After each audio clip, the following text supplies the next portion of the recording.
Caterpillar taking a turn lower. They're racing 4 percentage points of gains this morning. It's now lower by more than 2%. This is after what appeared to be a bright outlook for 2018.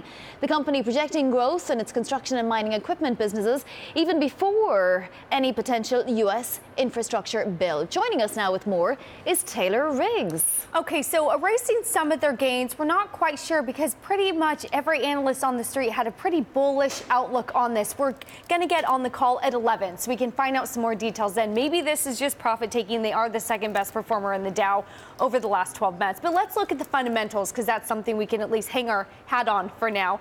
In your terminal, Vonnie G, hashtag BTV 9281, we are looking just at the massive retail machine sales that they have seen. They're now looking at 34%, and it pretty good. Now, they've talked a lot about how this is demand in the U.S., even before any potential infrastructure plan that maybe we'll hear about next week.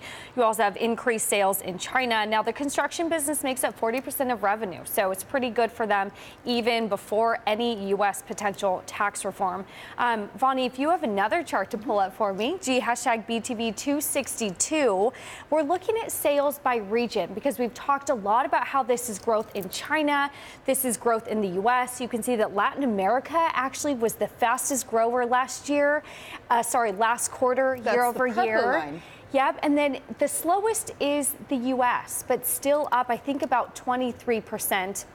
And then you still have the general market still up 34%. So sort of a broad global growth story. Taylor, if this truly is a global story, what are the other construction and mining equipment stocks that are moving? Yeah, so for the mining equipment, that was a China story. In the construction area, that was a U.S. story. We had Deere coming. I think that they're a little bit lower now, too. And then Terex also and some other crane makers that have 40 to 50% revenue in the U.S. Also rising today. What are analysts saying, Taylor? We'd obviously hear something from the call, but have we seen any notes so far? Well, we had the William Blair analyst that was quoted saying that sort of this massive global growth story was bullish and that all signs had pointed to bullish.